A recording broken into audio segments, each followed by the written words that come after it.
Welcome back to teaching with Kaizen. Last video में हमने input tax तक definitions पढ़ ली थी। अब इसको आगे कंटिन्यू करते हैं इंशाल्लाह।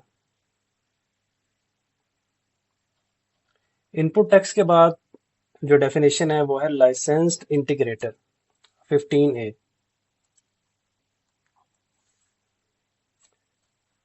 अब लाइसेंस्ड इंटीग्रेटर क्या होता है कि जो बोर्ड है, और बोर्ड का मतलब मैं आपको ऑलरेडी बता चुका हूँ, फेडरल बोर्ड ऑफ रेवेन्यू। इसने कुछ लोगों को means any person licensed by the board, यानी बोर्ड ने उनको लाइसेंस दिया है किस चीज़ का, कि वो इलेक्ट्रॉनिक इनवॉइसिंग सिस्टम की इंटीग्रेशन करें रजिस्टर्ड पर्सन्स के लिए, यानी जिन्होंने फेडरल बोर्ड ऑफ रेवेन्यू के साथ अपने आप को रजिस्टर करवा लिया, उनके पास एनटीएन और एसटीआरएन मौजूद है। वो इन लाइसेंस्ड इंटीग्रेटर्स के पास जा सकते हैं अपना डिजिटल इनवॉइसिंग, जो अभी कुछ अर्सा पहले एफबीआर ने शुरू की है, डिजिटल इनवॉइसिंग, इसके लिए जा सकते हैं। इसके अलावा पॉइंट ऑफ सेल, जो लोग रिटेल के बिजनेस में हैं उनके लिए पॉइंट ऑफ सेल जो इंटीग्रेट करवाना है, उसके भी लाइसेंस्ड इंटीग्रेटर्स मौजूद हैं। और इसके अलावा एक Pakistan revenue automation private limited, इसको प्राल बोलते हैं शॉर्ट में, ये भी है। अब इसका फ़ायदा ये है कि ये फ्री ऑफ चार्ज है, ये फ्री ऑफ चार्ज है। और जो बाकी जो लाइसेंस्ड इंटीग्रेटर्स हैं उनकी जो है वो फ़ी पे करनी होगी, जिस भी रजिस्टर्ड पर्सन ने इंटीग्रेट करवाना है। तो अभी मैं आपको इनकी वेबसाइट शो करवाता हूँ। ये है Pakistan revenue automation private limited, PRAL, ये उनकी वेबसाइट। और यहाँ पे अगर आप देखें इस जगह पे, तो वो कह रहा है कि नाउ इज, ये जो प्राल है ऑफिशियल लाइसेंस इंटीग्रेटर है, लेकिन ये सर्विसेज दे रहा है free of cost digital invoicing के लिए। अब डिजिटल इनवॉइसिंग क्या है कि जो तो रिटेल का बिजनेस है उनके लिए उनकी शॉप्स पे पॉइंट ऑफ सेल इंटीग्रेट है। वो जो भी, अगर आपने कभी किसी रिटेल आउटलेट पे गए हो तो वो आपको एक इनवॉइस देते हैं जिसपे एफबीआर का लोगो भी आ रहा होता है, और उनके पास एक मशीन पड़ी होती है जिससे एक इनवॉइस निकलती है।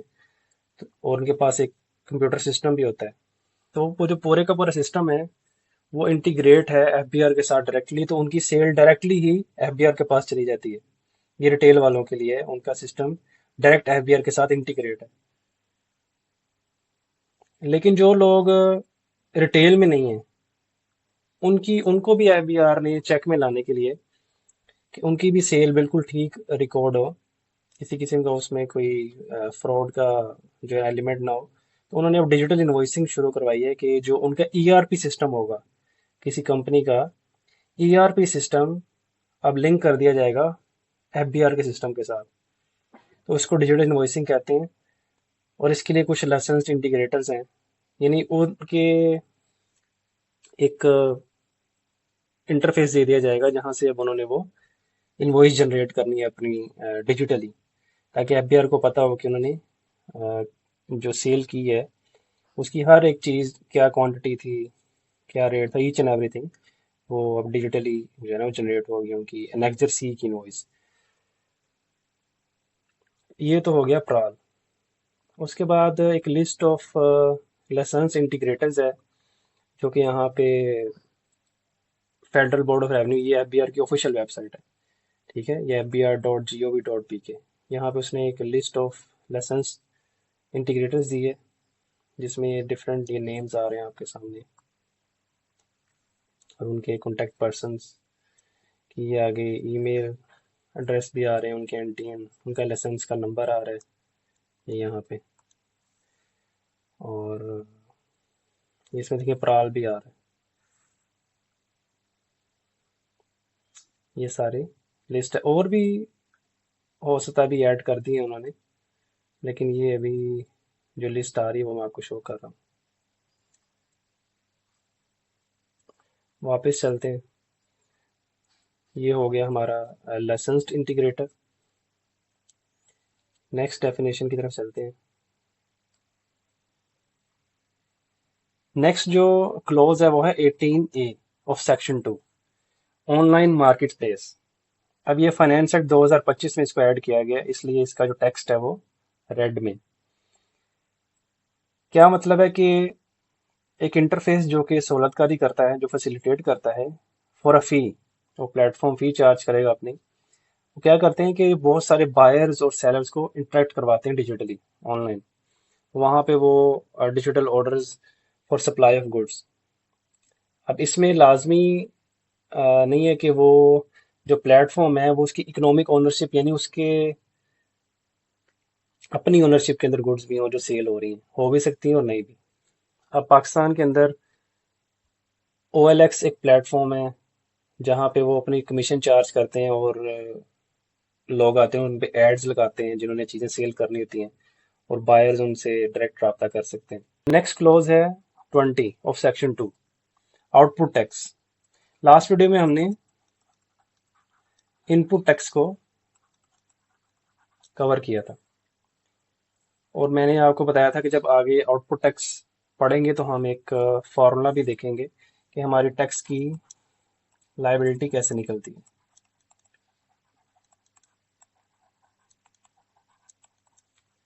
इसका फार्मूला है output tax minus input tax.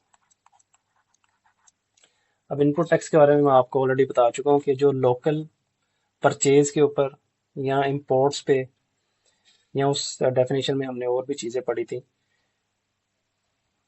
जैसे फेडरल एक्साइज एक्ट में जो सेल्स टैक्स मोड में मैन्युफैक्चरिंग या प्रोडक्शन में टैक्स लगता है, ठीक है, या जो प्रोविंशियल टैक्सेस हैं सर्विसेज के ऊपर, इनपुट टैक्स, हमने वो चीज़ें पढ़ी थी सारी। यानी अगर कोई बिजनेसमैन या कोई बिजनेस परचेजेस करता है लोकल या इंटर या इंपोर्ट की सूरत में, तो उस पर जो उसको टैक्स लगेगा वो हमने पढ़ा इनपुट टैक्स के अंदर। अब आउटपुट टैक्स क्या है? अब यहाँ पे मैंने हाईलाइट किया है ये रजिस्टर्ड पर्सन। वहाँ पे मैंने किया था इनपुट टैक्स में रजिस्टर्ड पर्सन को हाईलाइट, क्योंकि इनपुट टैक्स और आउटपुट टैक्स सिर्फ रजिस्टर्ड पर्सन ही, जैसे इनपुट टैक्स है वो सिर्फ रजिस्टर्ड पर्सन ही क्लेम कर सकता है, अनरजिस्टर्ड पर्सन तो सेल्स टैक्स की इनवॉइस ही इशू नहीं कर सकता। इसी तरह जो आउटपुट टैक्स है ये भी वही सिर्फ अपनी इनवॉइस पे लगा के दे सकता है जो पर्सन रजिस्टर है, इसलिए मैंने इसको यहाँ पे हाईलाइट किया, इंपॉर्टेंट है। फर्दर इस डेफिनेशन को देखते हैं डिटेल में कि आउटपुट टैक्स किसे कहते हैं। Tax levied under this act on a supply of goods made by the person. अब जो ये रजिस्टर्ड पर्सन है ये गुड्स सप्लाई कर रहा है, और जब वो सेल्स टैक्स की इनवॉइस जारी करेगा तो उस पे जो पाकिस्तान में स्टैंडर्ड रेट है 18%, वो टैक्स लगाएगा। तो इसको जैसे फॉर एग्जांपल हम इसको कह सकते हैं कि सेल्स लोकल सेल्स पे जो वो टैक्स लगा के बायर को देगा वो आउटपुट टैक्स है। इसी तरह फेडरल एक्साइज एक्ट 2005 के अंदर सेल्स टैक्स मोड में, अब सेल्स टैक्स मोड क्या है कि इसके अंदर जिस तरह अगर हम फेडरल एक्साइज एक्ट के अलावा बात करें सिर्फ इनपुट टैक्स आउटपुट टैक्स की, सेल्स टैक्स की, जिस तरह वहां पे सेल्स टैक्स को एडजस्ट कर सकते हैं इनपुट टैक्स को आउटपुट टैक्स के साथ, तो फेडरल एक्साइज एक्ट में भी सेल्स टैक्स मोड में जो इनपुट या आउटपुट लगेगा वो भी उसी तरह से ही नॉर्मल ट्रीटमेंट के अंदर एडजस्टेबल है, एडजस्ट किया जा सकता है उसको, इनपुट टैक्स को आउटपुट टैक्स के साथ। तो in sales tax mode as a duty of excise on the manufacture और प्रोडक्शन ऑफ द गुड्स, कहीं पे मैन्युफैक्चरिंग हो रही है या प्रोडक्शन हो रही है गुड्स की, और द रेंडरिंग ऑफ और providing of the services by the person. यानी पहले अगर आपने नोट किया होगा यहाँ पे तो टू द पर्सन था जो इनपुट टैक्स के केस में, अब बाय द पर्सन, यानी ये जो प्रोडक्शन या मैन्युफैक्चर करके चीज़ें या जो सर्विस देगा उसके ऊपर जो फेडरल एक्साइज एक्ट में सेल्स टैक्स मोड में टैक्स लगेगा वो भी आउटपुट टैक्स है। Then sales tax levied on the services rendered by और provided by the person under Islamabad capital territory tax on services ordinance, इसको आईसीटीओ भी बोलते हैं, आईसीटीओ 2001। तो उसके अंदर भी जो इसका रेट वैसे 15% है स्टैंडर्ड रेट, तो वो भी आउटपुट टैक्स में शामिल है। अब उसमें जैसे फॉर एग्जांपल एक पर्सन है, उसको इनपुट टैक्स भी लगा और उसने आउटपुट टैक्स भी लगाया, यानी दूसरों से चार्ज किया सप्लाई ऑफ गुड्स के अंदर, और जब उसने बाइंग की तो उस पे भी इनपुट टैक्स लगा। तो सपोज कि उसने, यहाँ ऊपर अगर हम चले जहाँ पे फॉर्मूला लिखा था टैक्स लायबिलिटी का, सपोज कि उसका आउटपुट टैक्स था 100 रुपये और इनपुट टैक्स उस पे जो नहीं, उस पे जो लगा वो 80 रुपये था, तो 20 रुपये इसकी लायबिलिटी निकल आई टैक्स की जो इसने पे करनी है। ठीक है, लेकिन अगर इसका सिनेरियो थोड़ा डिफरेंट कर दें, यहाँ मैं कलर चेंज कर दूँ, 80 रुपीज़ इसको, यानी इसने आउटपुट टैक्स लगाया था लेकिन इसको आउट इनपुट टैक्स ज़्यादा लग गया, यानी इसको ज़्यादा चार्ज कर लिया, ज़्यादा चार्ज, जो बाइंग की थी इसने उस पर ज़्यादा इसको चार्ज हो गया। अब तो ये टैक्स लायबिलिटी नहीं निकल रही, बल्कि ये जो है वो जो एक्स्ट्रा इसको इनपुट टैक्स लगा है वो ये क्या कर सकता है, रिफंड कर सकता है, क्लेम कर सकता है।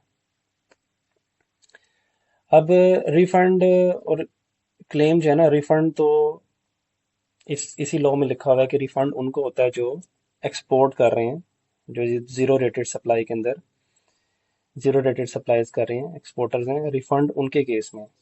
लेकिन जो बाकी केसेस हैं उनके अंदर ये होता है कि कैरी फॉरवर्ड हो जाता है, कि ये फ्यूचर में इसको नेक्स्ट 6 मंथ्स तक इसको ये एडजस्ट कर सकता है अपने आउटपुट के साथ। और एक और चीज़ यहाँ पे ये है कि 90% से ज़्यादा, ये भी आगे चल के आएगा कि 90% से ज़्यादा, सपोज कि इसके पास 100% इनपुट टैक्स पड़ा है लेकिन उस 100% इनपुट टैक्स को वो एडजस्ट नहीं कर सकता। मैक्सिमम जो लिमिट दी गई है इसको एडजस्ट करने की वो 90% है। 10% फिर भी उसने पे करना ही करना है। क्यों? क्योंकि गवर्नमेंट जो कहती है, एफबीआर ये कहता है कि उन्होंने भी तो अपना एक यानी उनके पर्सपेक्टिव से अगर देखें तो उन्होंने भी एक हुकूमत का निज़ाम चलाना है। तो अगर वो सारे का सारा 100% अलाउ कर देंगे इनपुट टैक्स और आउटपुट टैक्स की एडजस्टमेंट, तो बहुत सारे केसेस में तो लाइबिलिटी निकलेगी नहीं, तो हुकूमत को तो टैक्स जमा ही नहीं होगा। तो उन्होंने यही कहा है कि आप मैक्सिमम 90% तक कर सकते हैं, 10% फिर भी आपने पे करना ही है। वो जो 10% आप नहीं कर पा रहे, या जो आपका सपोज इनपुट टैक्स इकट्ठा होता जा रहा है, तो वो आप अगले 6 महीने तक उसको एडजस्ट कर सकते हैं।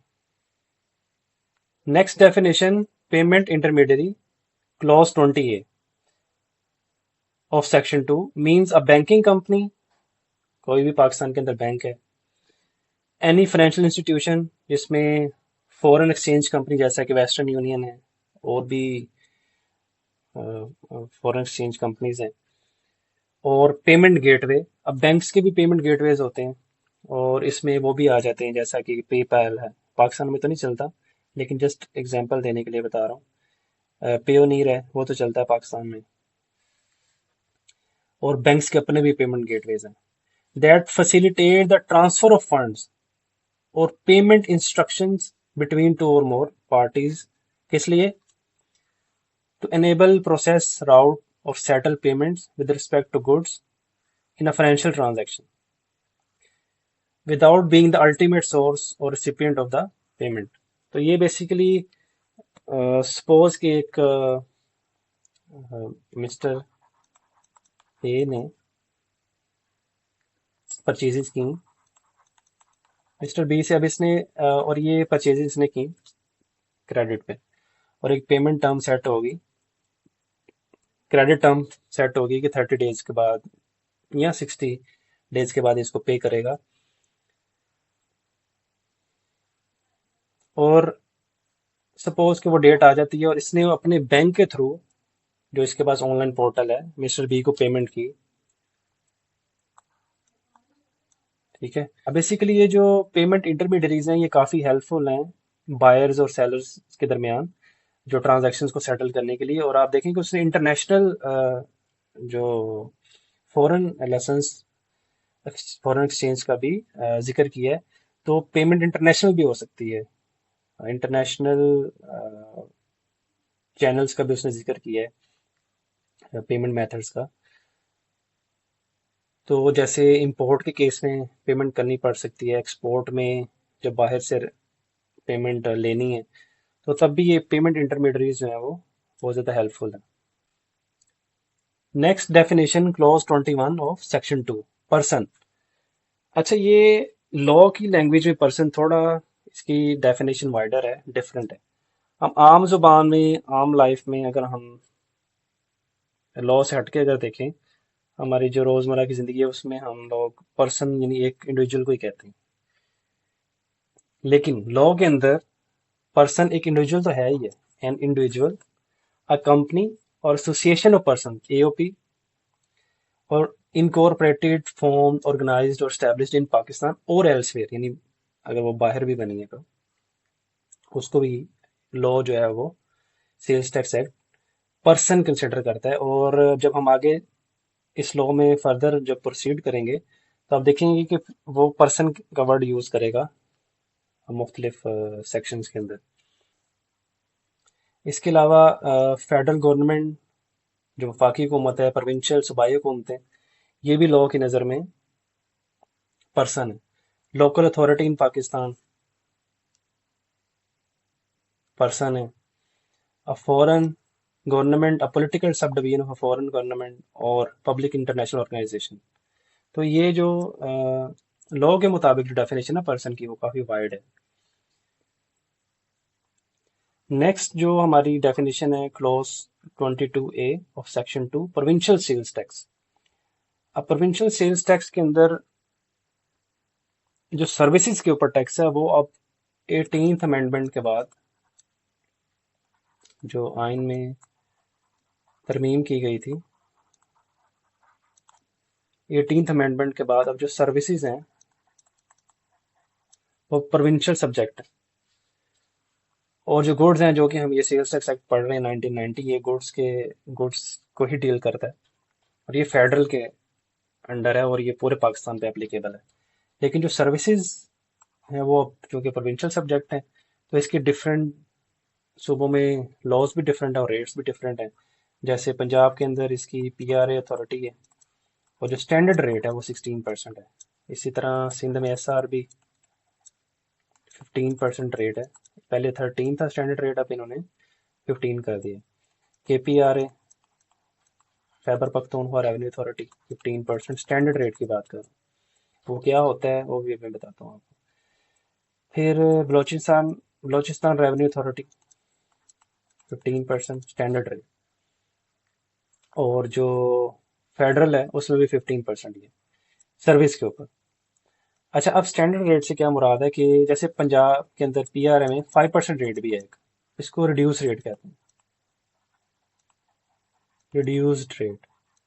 लेकिन इसके साथ एक और कंडीशन भी लिखी हुई है कि आप इनपुट टैक्स क्लेम नहीं कर सकते, यानी इनपुट टैक्स एडजस्ट नहीं कर सकते। अगर 5% जिनको ऑप्शन दिया गया है, जैसे आईटी है, कुछ मोटेल्स हैं और इसी तरह की एक लिस्ट दी हुई है लॉ के अंदर, तो लेकिन वो इनपुट टैक्स एडजस्ट नहीं कर सकते। हाँ, जो लोग तो फुल स्टैंडर्ड रेट लगा के दे रहे हैं वो अपना फिर इनपुट टैक्स भी एडजस्ट कर सकते हैं। तो जब हम सेक्शन 8 पढ़ेंगे इसी लॉ का, सेल्स टैक्स एक्ट 1990 का, तो वहां पे भी वो लिखेगा कि रिड्यूस रेट वाला सेल्स टैक्स जो है वो एडमिसिबल नहीं है। तो ये हो गया हमारा प्रोविंशियल सेल्स टैक्स जो कि सर्विसेज पे है।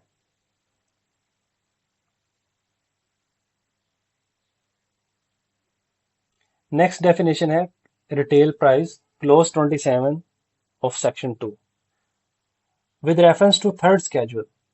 अब थर्ड स्केड्यूल हम इंशाल्लाह इसको देखेंगे कि इसके अंदर ना एक लिस्ट दी हुई है कि कौन कौन सी गुड्स हैं मिसाल के तौर पे अगर मैं एक मिसाल दूं तो उसमें बेवरेजेस की, एरेटेड बेवरेजेस, ये जस्ट एक एग्जांपल है। इसी तरह की लंबी लिस्ट दी हुई है वहाँ पे कि ये गुड्स हैं जो थर्ड स्केड्यूल में फॉल करेंगी और जिन पे रिटेल प्राइस मेंशन करना है और सेल्स टैक्स उस पे अलहदा से मेंशन होता है। Means the price fixed by the manufacturer और importer in case of imported goods. अगर तो पाकिस्तान में बन रही है, मैन्युफैक्चर हुई है, तो उस केस में भी, और अगर इम्पोर्ट हुई है तो उस केस में भी। अब उसमें क्या है, उसमें सारी ड्यूटीज, इंपोर्ट ड्यूटीज, चार्जेस और टैक्सेस शामिल होंगे उस प्राइस के अंदर, लेकिन सेल्स टैक्स शामिल नहीं होगा। इसलिए मैंने इसको हाईलाइट किया, अदर देन सेल्स टैक्स। तो सपोज कि जो एमआरपी लिखी होती है वहां पे, अगर सपोज कि एक बिस्किट का पैकेट खरीदा है, तो अगर आप गौर से देखेंगे तो बैक साइड पे या फ्रंट पे छोटी सी ब्लैक टेक्स्ट लिखा होता है, जिसपे MRP plus ST, sales tax लिखा होता है। अब इस एमआरपी के अंदर इसने जो प्राइस फिक्स की थी उसमें सारी ड्यूटीज, चार्जेस और सेल्स टैक्स के अलावा जो टैक्सेस थे वो सारे शामिल हैं। लेकिन जो सेल्स टैक्स है, जो 18% स्टैंडर्ड रेट है, वो अलहदा से मेंशन करेगा। At which any particular brand और variety of any article is sold to general body of consumers. If more than one such price is so fixed for the same brand or variety, the highest of such price, तो जो उन दोनों में से highest होगी वो जो है वो रिटेल प्राइस होगी। अब यहाँ पे एक मैं आपको चीज बताऊं कि लॉ के अंदर जब सपोज कि ये क्लोज शुरू हुआ था, तो ये यहाँ पे इसका जो है टेक्स्ट, यानी एक पैराग्राफ जो है वो खत्म हो गया। अब आगे उसने शुरू किया प्रोवाइडेड से। अब एक जो चीज आप याद रखिएगा कि जो भी पैराग्राफ प्रोवाइडेड से शुरू होता है उसको प्रोवाइजो बोलते हैं लॉ की लैंग्वेज में। और ये एक से ज्यादा भी किसी क्लोज या सेक्शन में हो सकते हैं। अभी हम जैसा कि यहाँ क्लोज पढ़ रहे हैं, तो पहला जो ये पैराग्राफ आया उसके शुरू में लिखा हुआ है प्रोवाइडेड। फिर आगे एक और आप देखें, यहाँ पे भी प्रोवाइडेड लिखा है और इसी तरह एक और एक नीचे भी है। तो अगर हम देखें 1 2 3 और 4, तो इसको जो पढ़ने का तरीका है वो नंबरिंग के साथ भी हम पढ़ेंगे। जैसे ये है प्रोवाइजो, ये फर्स्ट प्रोवाइजो, ठीक है, ये सेकंड प्रोवाइजो है, थर्ड और फोर्थ प्रोवाइजो है। तो ये चीज नॉलेज के लिए आपको मैंने बताई है कि लॉ के अंदर हम इसको प्रोवाइजो बोलते हैं। और जब कभी कोई एसआरओ आता है ना, वो भी अगर आपको अगर पढ़ने का मौका मिले तो उसमें भी वो लिखा होता है कि विद रेफरेंस टू सेक्शन, इनको उसका फिर नंबर लिखा होगा, फिर वो आगे फर्दर उसके प्रोवाइजो का भी रेफरेंस देता है और वो बताता भी है कि फर्स्ट या सेकंड या कौन सा प्रोवाइजो है जहाँ से उसने लॉ ने इसको पावर दी कि वो ये एसआरओ जारी कर रहा है। SRO means statutory regulatory order. अगर या तो फाइनेंस एक्ट के जरिए ये लोग एडिशन या डिलीशन करते हैं, और सपोज अब फाइनेंस एक्ट तो साल बाद आएगा या बीच में वो एक वैसे भी बिल आ जाता है, लेकिन मोस्टली यही होता है कि आफ्टर 1 ईयर ही फाइनेंस एक्ट पेश किया जाता है।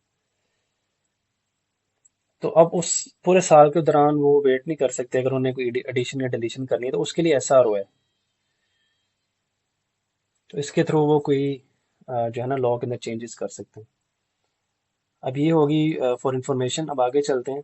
Provided that the board, FBR, तो क्या कर सकता है, कोई ऑर्डर जारी करके कुछ जोन्स को या कुछ एरियाज को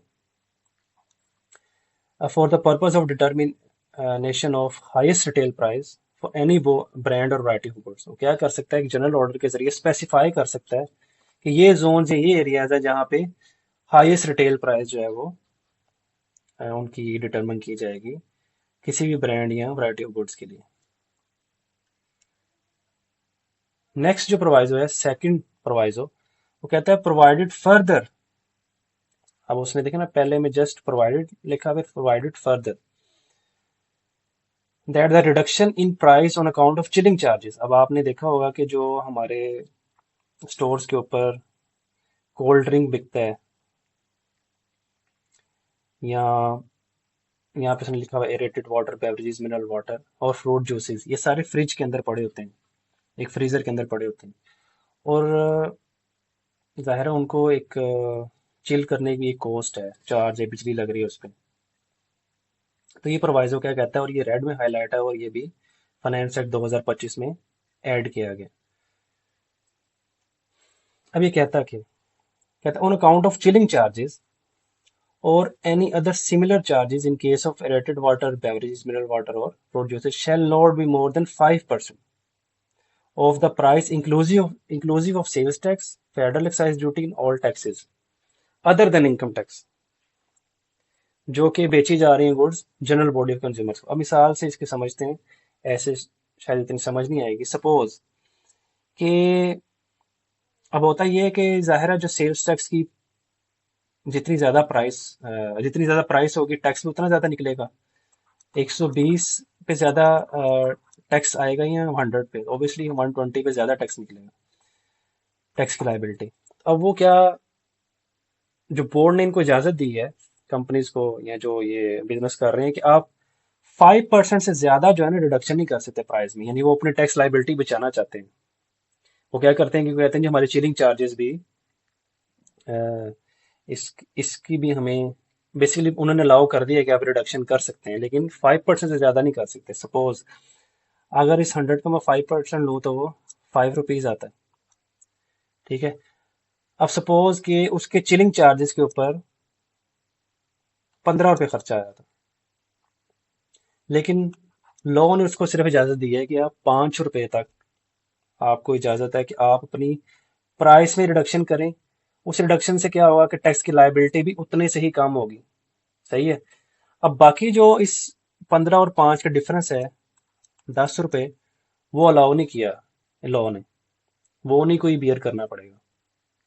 वो मैक्सिमम मैक्सिमम भी 5% तक अपना वो जो चिलिंग चार्जेस का चार्जेस हैं वो एडजस्ट कर सकते हैं, जो यानी प्राइस में रिडक्शन कर सकते हैं।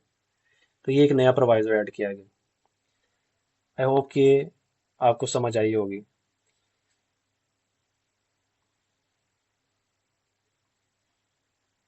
अब नेक्स्ट प्रोवाइजर है, अब उसने लिखा provided also that where the board deems, उसको अगर लगता है जरूरी समझता है, वो क्या करेगा, fix the retail price of goods specified in third schedule. वो फिक्स भी कर सकता है कि भाई इन इन गुड्स की रिटेल प्राइस फिक्स होगी।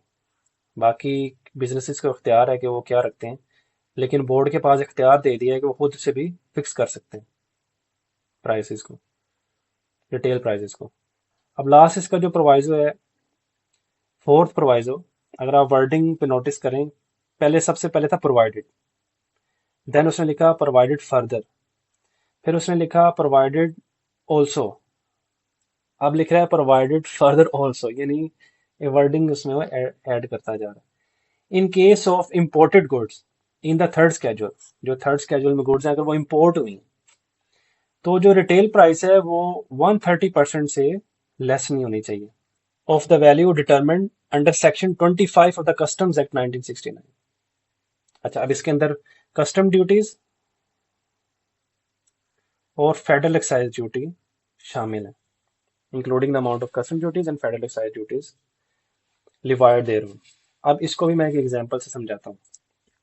सपोज कि एक इम्पोर्टर है, उसने ₹800 की गुड्स मंगवाई, मिसाल के तौर पर ₹100 उसको लगी कस्टम ड्यूटी, और ₹100 ही लगी FAD, ठीक है। यहाँ मैं CD लिख देता हूँ, और यहाँ पे FAD, कस्टम ड्यूटी और federal excise duty, total amount कितनी होगी, ₹1000। लेकिन यहाँ पे जो ने प्रोवाइजर ऐड किया है, वो क्या कहता है, वो कहता है कि जो रिटेल प्राइस मेंशन करनी है वो 130% से लेस नहीं होनी चाहिए। अब अगर मैं 1000 का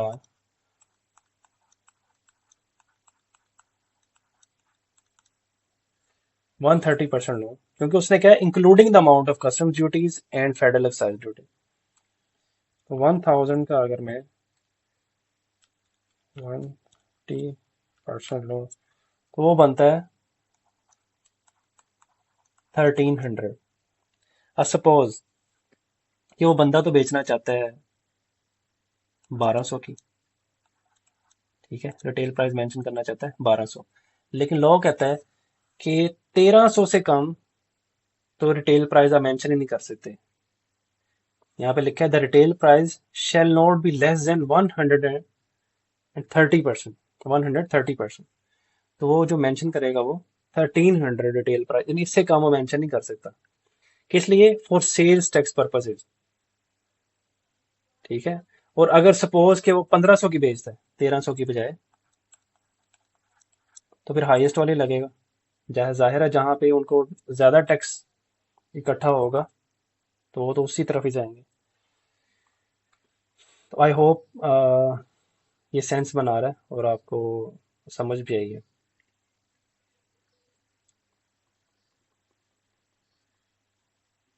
नेक्स्ट जो हमारा क्लोज है वो है return, section, sorry, clause 29 section 2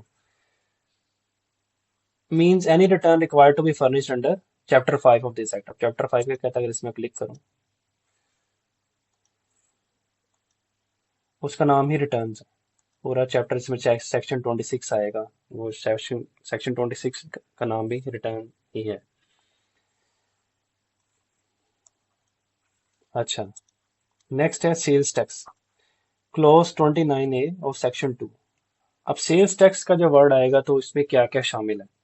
इसमें टैक्स, एडिशनल टैक्स। अब टैक्स से क्या मुराद है वो आगे जाके पढ़ते हैं, वो सेल्स टैक्स को ही टैक्स करता है। तो ये तो इट सेल्फ सेल्स टैक्स ही हो गया ना। टैक्स, एडिशनल टैक्स या डिफॉल्ट सरचार्ज जो लगेगा उसको भी सेल्स टैक्स ही कंसिडर किया जाएगा। अगर फाइन लग जाता है, पेनल्टी या कोई फी इम्पोज की जाती है अंडर दिस एक्ट, तो वो भी सेल्स टैक्स ही शुमार होगा। लेकिन कौन सा वाला नहीं होगा, ये यहाँ पे इसमें लिखा है excluding fee and service charges impose and collected under section 76। अगर मैं सेक्शन 76 यहाँ पे इसको क्लिक करता हूँ तो वो क्या है, फी एंड सर्विस चार्जेस। ठीक है, यहाँ भी छोटा सा कमेंट इस ऐड कर लिया, लेकिन जस्ट उसके ऊपर हवर करेंगे तो, यानी माउस उसके ऊपर लेके जाएंगे तो वो शो हो जाएगा। बड़ी आसानी रहती है इसके लिए, बार बार, यानी लॉ के अंदर भी बार बार ऊपर नीचे आने की जरूरत नहीं है। Any other sum payable under the provisions of this act और the rules made thereunder. अच्छा, सेल्स टैक्स के रूल्स भी हैं, वो भी इंशाल्लाह हम फर्दर किसी आगे किसी सीरीज के अंदर इंशाल्लाह कवर करेंगे।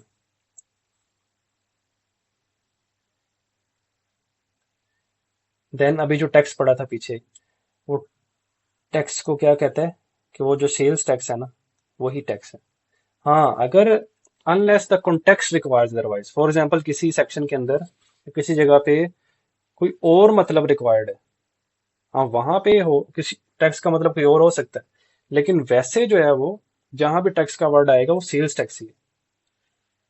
देन टैक्सेबल एक्टिविटी, यानी कौन सी ऐसी एक्टिविटीज होंगी जिसको टैक्सेबल कंसिडर किया जाएगा। ये क्लोज था 34 और ये क्लोज है 35 of section 2। Means any economic activity carried on by a person whether और not for profit and includes, क्या शामिल है उसमें, कोई भी activity carried in the form of a business, trade और मैन्युफैक्चर, तो वो टैक्सेबल एक्टिविटी होगी। ये तो ऑब्वियसली ऑब्वियसली अगर कोई सेल परचेज कर रहा है गुड्स की, मैन्युफैक्चरिंग कर रहा है, फिर उसने मैन्युफैक्चर करके उसको सेल भी करना है, जो ट्रेडिंग कर रहा है वो भी ऑब्वियसली चीज़ें खरीद के आगे बेचेगा, तो वो इकोनॉमिक एक्टिविटी है और उसके अंदर जो है वो और ये टैक्सेबल एक्टिविटी भी काउंट की जाएगी। An activity that involves the supply of goods, बिल्कुल ऐसे ही अगर वो गुड्स दे रहा है या सर्विसेज प्रोवाइड कर रहा है किसी और पर्सन को, तो वो भी एक टैक्सेबल एक्टिविटी है। अ वन ऑफ एडवेंचर और concern in the nature of trade. अब ये वन ऑफ एडवेंचर क्या है, इसके ऊपर भी मैं अगर इसको क्लिक करूं तो ये कहता है in tax law a one off adventure और concern in the nature of a trade, यानी ये जो वर्डिंग यहाँ लिखी हुई है उसने वही सेम यहाँ लिखी है, मीन्स एन आइसोलेटेड यानी बिल्कुल तनहा अलहदा से single commercial transaction that is treated as a business activity for tax purposes. अच्छा, क्या मतलब है इसका? अगरचे वो जो पर्सन है वो अपना कारोबार शुरू नहीं भी रखता, यानी उसने जस्ट वन टाइम एक ट्रांजैक्शन की और वो ये कहे जी कि मैं इसको टैक्सेबल, ये टैक्सेबल एक्टिविटी नहीं है और इस पर टैक्स नहीं होगा, ऐसा नहीं है। तो ये मतलब है इसका कि अगर उसके बाद उसका कारोबार जारी नहीं भी रहता तो वो भी टैक्सेबल एक्टिविटी ही काउंट होगी। ठीक है, ये एनीथिंग डन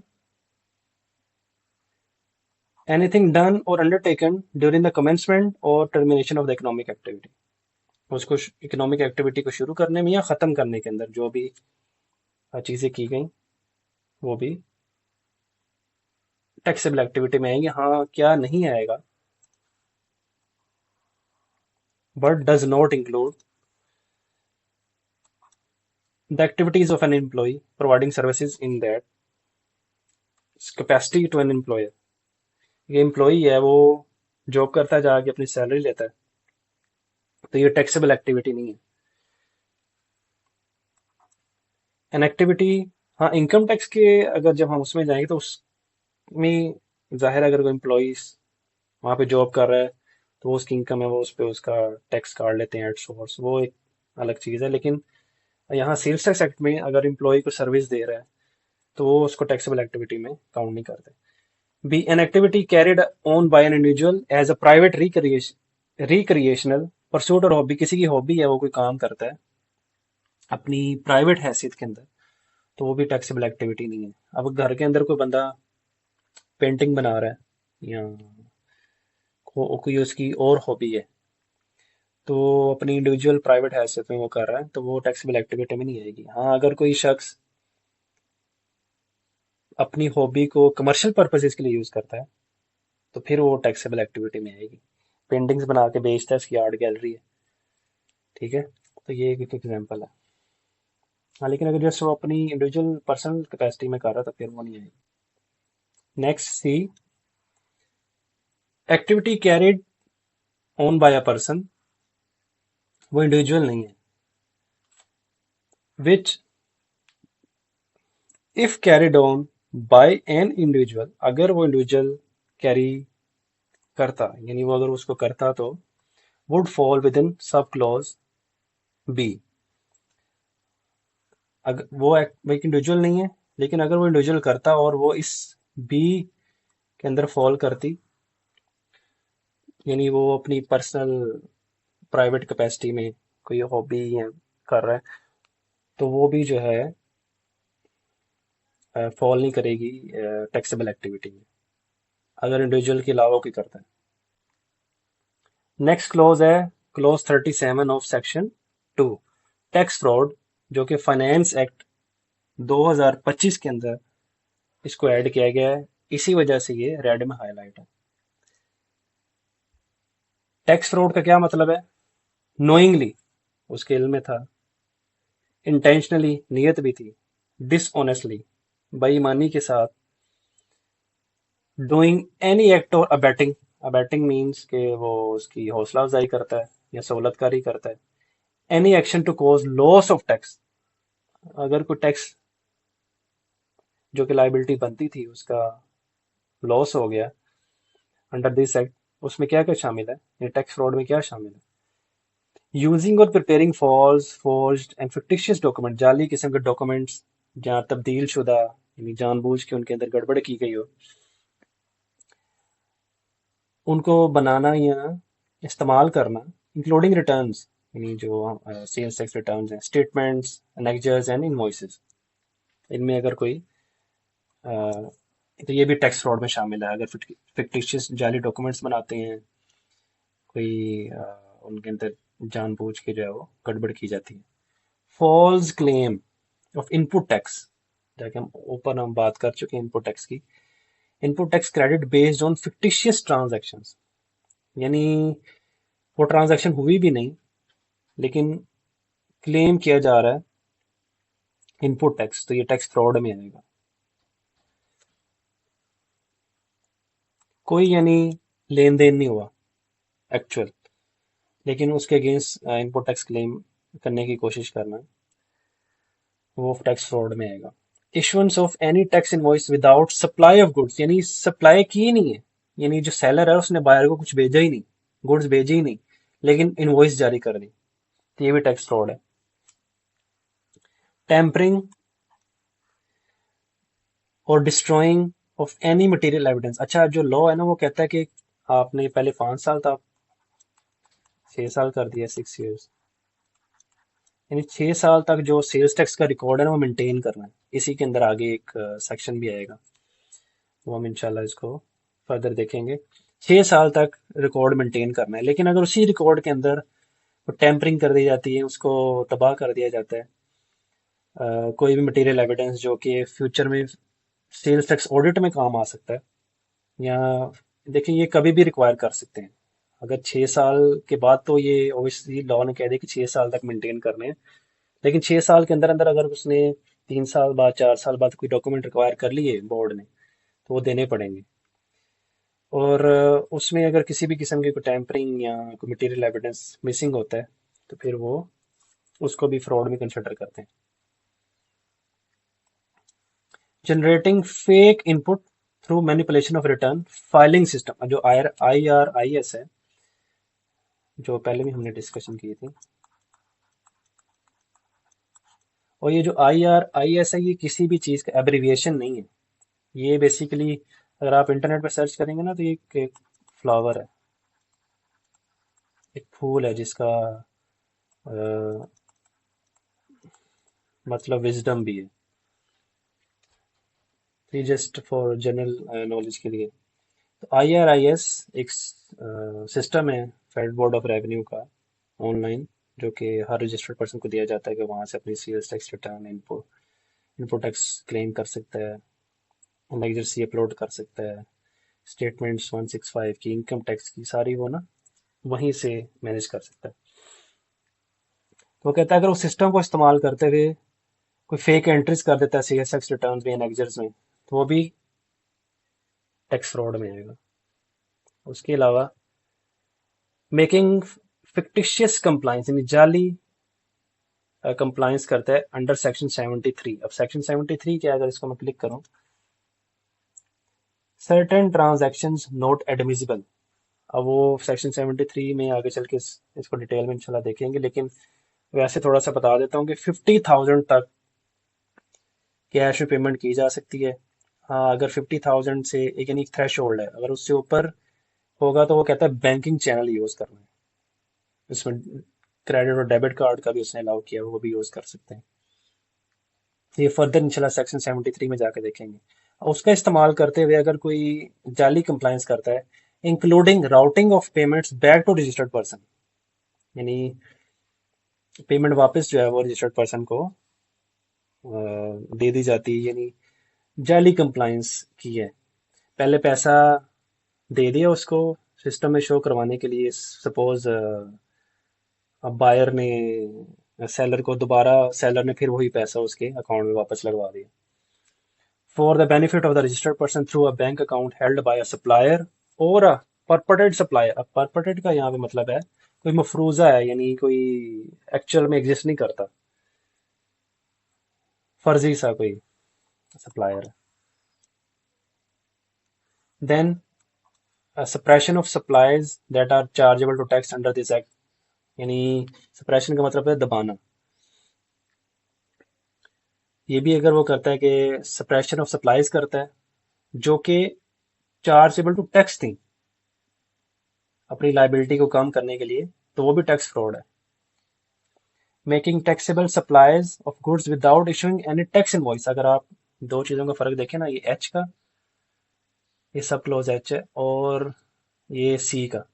यहाँ क्या था कि इनवॉइस दे दी लेकिन सप्लाई नहीं दी, सप्लाई नहीं दी गुड्स की, लेकिन इनवॉइस दे दी। एच में क्या है, गुड्स दे दी लेकिन इनवॉइस इशू नहीं किया, यानी ये उसका ऑपोजिट भी उन्होंने बताया। पहले क्या था कि गुड्स नहीं दी, टैक्स इनवॉइस दे दी। अब गुड्स तो दे दी हैं लेकिन साथ टैक्स इनवॉइस नहीं दी, तो ये भी टैक्स फ्रॉड में आएगा। Suppression and non payment of withholding tax. अब सेल टैक्स विदहेल्ड भी होता है और इनकम टैक्स भी विदहेल्ड होता है। हाँ, अगर वो 3 महीने तक उसकी विदहेल्ड कर लिया एज ए विदहोल्डिंग एजेंट और उसकी पेमेंट नहीं करवा रहे beyond a period of 3 months, तो वो भी टैक्स फ्रॉड में आएगा। Make suppression and non payment of withholding tax in the prescribed manner beyond a period of 3 months from due date of payment of tax. Next,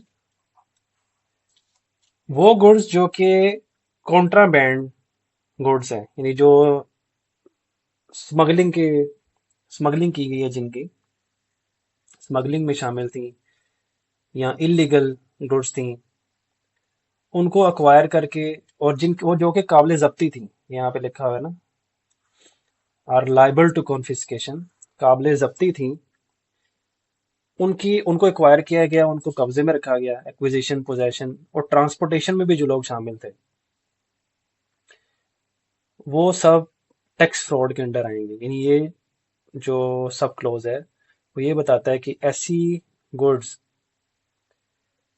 जो कि illegal थी, contraband थी, उनके एक्विजिशन में, पोजेशन में, transportation में भी, इवन वो कोई ड्राइवर उन गुड्स को लेके जा रहा था ट्रक में स्मगलिंग करके, तो वो कल को ये एक्सक्यूज नहीं दे सकता कि मुझे तो पता ही नहीं था कि ये स्मगल्ड गुड्स हैं, मैंने तो जस्ट पैसे लिए और डिलीवर कर दी।